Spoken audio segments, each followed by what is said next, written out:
Hi hello എല്ലാ കൂട്ടുകാർക്കും പുതിയൊരു വീഡിയോയിലോട്ട് സ്വാഗതം.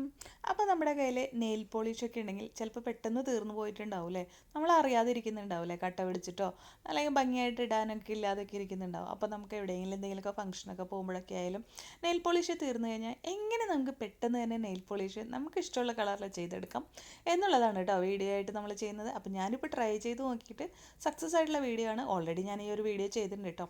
അപ്പോൾ അതിനാദ്യം തന്നെ നമുക്ക് വേണ്ടത് ഒരു ട്രാൻസ്പെറൻറ്റ് കളർ നെയിൽ പോളിഷ് മേടിച്ച് വയ്ക്കുക എന്നുള്ളതാണ് കേട്ടോ. അപ്പോൾ ഇനി ട്രാൻസ്പെറൻറ്റ് കളർ ഇല്ലയെന്ന് വെച്ചിട്ട് ആരും വിഷമിക്കേണ്ട. വേറെ ഏതെങ്കിലും ഒരു പ്രൊട്ടക്ഷന് വേണ്ടിയിട്ടാണ് നമ്മളെപ്പോഴും ഒരു ട്രാൻസ്പെറൻറ്റ് കളർ നമ്മുടെ നെയിലിൽ ഇട്ട് കൊടുക്കുന്നത് നല്ലതാണ് കേട്ടോ, ഏതൊരു നെയിൽ പോളിഷ് ഇടുമ്പോഴും. അപ്പോൾ അതാ ഇതേപോലെ ട്രാൻസ്പെറൻറ്റ് കളർ ഉണ്ടെങ്കിൽ അത് ഇട്ട് കൊടുക്കാം. അതല്ലെങ്കിൽ ഏതെങ്കിലും ഒരു കളർ നമ്മുടെ കയ്യിൽ ഇരിക്കുന്നുണ്ടെങ്കിൽ ആ കളർ അങ്ങ് ഇട്ട് കൊടുക്കുക കേട്ടോ. ഓക്കെ, അപ്പോൾ നമ്മുടെ നെയിൽ പോളിഷ് ഇട്ടൊന്ന് പ്രൊട്ടക്ഷൻ ആയിട്ടുണ്ട്. ഇപ്പോൾ ഇത് ഒരെണ്ണം നമ്മൾ നെയിൽ പോളിഷ് ഇട്ടിട്ടുണ്ട്.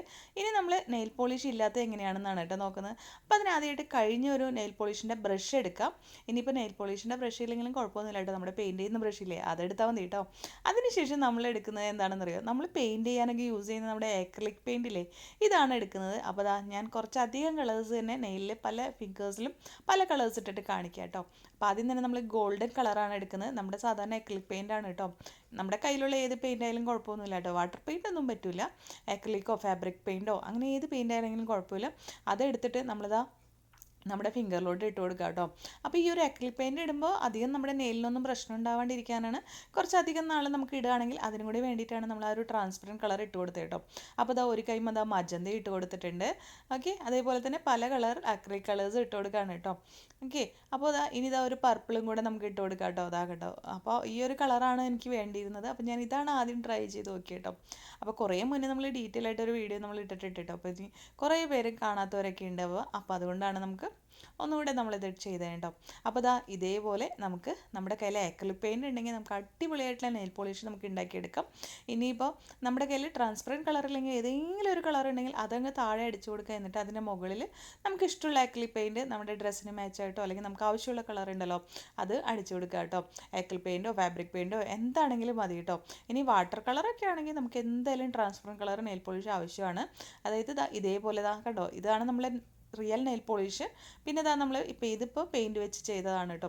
അപ്പോൾ കാണുമ്പോൾ അങ്ങനെ വ്യത്യാസമായിട്ടൊന്നും നമുക്ക് ഫീൽ ചെയ്യില്ല, നെയിൽ പോളിഷ് തന്നെ ഇട്ട പോലെ തോന്നും. ഇനിയിപ്പോൾ നമുക്ക് ഇതിനൊന്ന് നല്ല ഗ്ലോസി ഫിനിഷിങ് വേണമെന്നുണ്ടെങ്കിൽ നമുക്ക് കുറച്ച് നമ്മുടെ ട്രാൻസ്പെറൻറ്റ് നെയിൽ പോളിഷ് ഉണ്ടല്ലോ അത് ഇതിൻ്റെ മുകളിലോട്ട് അടിച്ചു കൊടുത്തു കഴിഞ്ഞാൽ മതി കേട്ടോ. ഞാനിപ്പോൾ ഇത് അടിച്ചു കൊടുക്കാതെ തന്നെ ഈ ഒരു നെയിൽ പോളിഷ് കുറേ നാൾ യൂസ് ചെയ്തു കേട്ടോ. കിച്ചണിൽ പണികളൊക്കെ എടുത്തിട്ടും അങ്ങനെ പൊളിഞ്ഞു പോവുക അങ്ങനത്തെ പ്രശ്നങ്ങളൊന്നും ഉണ്ടായില്ല കേട്ടോ. കുറച്ച് നാൾ തന്നെ നിന്നു, അങ്ങനെ വലിയ കുഴപ്പങ്ങളൊന്നും ഇല്ലാതെ നിന്നു. അപ്പം ഞാൻ പറഞ്ഞത് ഓർക്കണം, നമ്മുടെ നെയിലിന് പ്രൊട്ടക്ഷൻ കൊടുക്കാനായിട്ട് ട്രാൻസ്പെറൻറ്റ് നെയിൽ പോളിഷ് ഇട്ടിട്ട് അല്ലെങ്കിൽ വേറെ ഏതെങ്കിലും ഒരു കളർ നെയിൽ പോളിഷ് ബേസ് കോട്ടായിട്ട് ഇട്ടിട്ട് വേണം നമ്മൾ ഇതിന് മുകളിൽ കൊടുക്കാനായിട്ട് കേട്ടോ. അതല്ലെങ്കിൽ നിങ്ങളുടെ കയ്യിൽ അതൊന്നും ഇല്ലെങ്കിൽ ജസ്റ്റ് ആക്രിലിക് പെയിൻറ്റ് ഇതേപോലെ അടിച്ചു കൊടുക്കാം. പക്ഷേ അത് അന്ന് തന്നെ നിങ്ങൾ റിമൂവ് ചെയ്യാൻ വേണ്ടി ശ്രദ്ധിക്കുക കേട്ടോ. ഒരുപാട് സമയമൊന്നും ഇട്ട് വെക്കരുത്. കുറേ നാൾ വെക്കണമെങ്കിൽ ഇതേപോലെ എന്തെങ്കിലും ഒന്ന് കൊടുക്കാം കേട്ടോ. അപ്പോൾ നമ്മുടെ കയ്യിൽ നെയിൽ പോളിഷ് കഴിഞ്ഞു എന്ന് വെച്ചിട്ട് ആരും ഇനി വിഷമിക്കേണ്ട. ഇതേപോലെ ആക്രിലിക് പെയിൻറ്റ് ഫാബ്രിക് പെയിൻറ്റ് വെച്ചിട്ട് നമുക്ക് പെട്ടെന്ന് ഒരു ഫംഗ്ഷനൊക്കെ പോവുകയാണെങ്കിൽ നെയിൽ പോളിഷ് നമുക്ക് ഇതേപോലെ ചെയ്തെടുക്കാം കേട്ടോ. ഓക്കെ, അപ്പോൾ ക്രാഫ്റ്റൊക്കെ ചെയ്യുന്നവരുടെ കയ്യിലാണെങ്കിൽ എന്തായാലും ഉണ്ടാവില്ല, ആക്രിലിക് പെയിൻറ്റ് ഫാബ്രിക് പെയിൻറ്റ് എന്തെങ്കിലുമൊക്കെ ഉണ്ടാവും. അപ്പോൾ ഇത് ചെയ്തെടുക്കുക. ഇനി വാട്ടർ കളർ ഉള്ളെങ്കിൽ അതായാലും ചെയ്താൽ മതി. പക്ഷേ പുറത്ത് ട്രാൻസ്പെറൻറ്റ് കളർ നെയിൽ പോളിഷ് അടിച്ചു കൊടുക്കണം കേട്ടോ. അപ്പോൾ നമ്മുടെ ചാനൽ ഇഷ്ടമാണെങ്കിൽ ഒന്ന് സബ്സ്ക്രൈബ് ചെയ്ത് സപ്പോർട്ട് ചെയ്യാൻ മറക്കരുത് കേട്ടോ. അതുപോലെ തന്നെ നിങ്ങളുടെ അഭിപ്രായങ്ങൾ കമൻറ്റിൽ പറയാനും മറക്കരുത്. വീഡിയോ ഇഷ്ടമായെങ്കിൽ ലൈക്ക് ചെയ്യുക, ഇഷ്ടമായില്ലെങ്കിൽ തീർച്ചയായും ഡിസ്ലൈക്ക് ചെയ്യുക. അതിൻ്റെ കാരണം കൂടി കമൻറ്റിൽ പറയണം കേട്ടോ. അപ്പോൾ വീണ്ടും വരാം പുതിയ വീഡിയോ ആയിട്ട്. അതുവരേക്കും എല്ലാ കൂട്ടുകാർക്കും bye bye. Thank you all.